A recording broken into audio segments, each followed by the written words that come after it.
বুদ্ধদেব ভট্টাচার্য।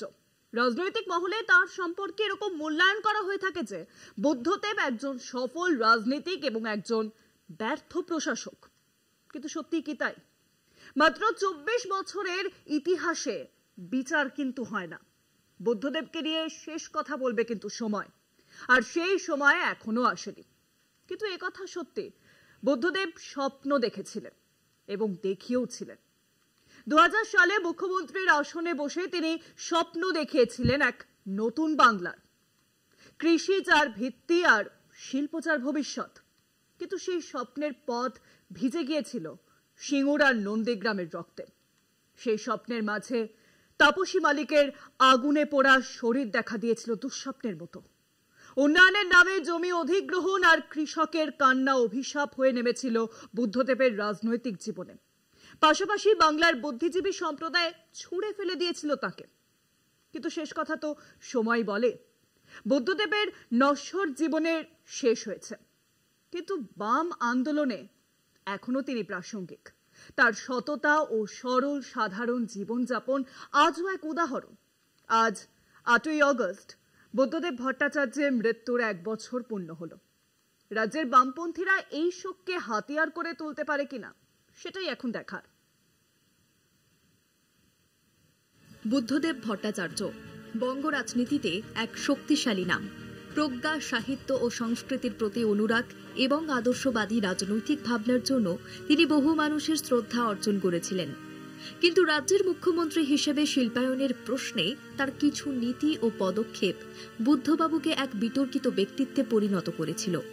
2000 সালে জ্যোতি বসুর অবসরের পর বুদ্ধদেব ভট্টাচার্য রাজ্যের মুখ্যমন্ত্রী হন। মুখ্যমন্ত্রী হিসেবে তিনি পশ্চিমবঙ্গকে এক নতুন দিগন্তে নিয়ে যেতে চেয়েছিলেন। একটি শিল্পায়িত, আধুনিক এবং কর্মসংস্থানমুখী রাজ্য গঠনের স্বপ্ন দেখেছিলেন। তার শিল্পায়নের নীতি শেষ পর্যন্ত আত্মঘাতী সিদ্ধান্তে পরিণত হয়।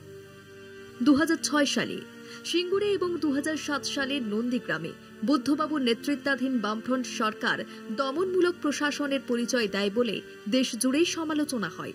এর ফলে ব্যাপক আন্দোলন গড়ে ওঠে, যার নেতৃত্বে ছিলেন মমতা বন্দ্যোপাধ্যায়। 2011 সালের বিধানসভা নির্বাচনে তৃণমূল কংগ্রেস ও কংগ্রেসের কাছে বামফ্রন্ট পরাজিত হয়। এই পরাজয়ের পেছনে সিঙ্গুর নন্দীগ্রামের ভূমিকা ছিল গুরুত্বপূর্ণ। পরাজয়ের পর বুদ্ধদেব ভট্টাচার্য ধীরে ধীরে সক্রিয় রাজনীতি থেকে সরে দাঁড়ান। তিনি রাজ্য কমিটি ও পলিট ব্যুরো থেকে ইস্তফা দেন। বুদ্ধদেব ভট্টাচার্য ইতিহাসে চিহ্নিত থাকবেন একজন সংস্কৃতিবান, সৎ ও চিন্তাশীল রাজনৈতিক নেতা হিসেবে। তবে একই সঙ্গে তিনি সমালোচিত হবেন তার কিছু বিতর্কিত সিদ্ধান্তের জন্য, যা পশ্চিমবঙ্গের রাজনীতির মোড় ঘুরিয়ে দিয়েছিল। তার শিল্পনীতি একদিকে আধুনিকতার প্রয়াস হলেও অন্যদিকে তা কৃষক স্বার্থ উপেক্ষার অভিযোগে প্রশ্নবিদ্ধ হয়। বুদ্ধদেব ভট্টাচার্য একজন দ্বৈত চরিত্রের প্রতীক।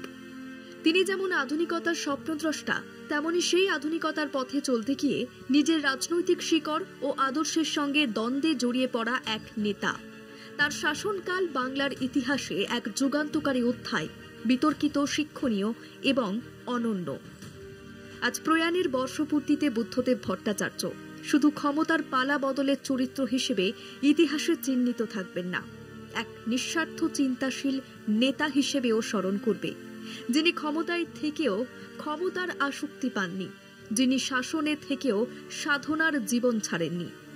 প্রশাসক হিসেবে নিজের প্রতি সুবিচার করতে ব্যর্থ হলেও বুদ্ধদেব ভট্টাচার্য যেন বাংলার রাজনীতিতে এক বিপরীত স্রোতের যাত্রী, যেখানে নীরবতাও এক ভাষণ আর আদর্শই একমাত্র পতাকা। কলকাতা টিভি।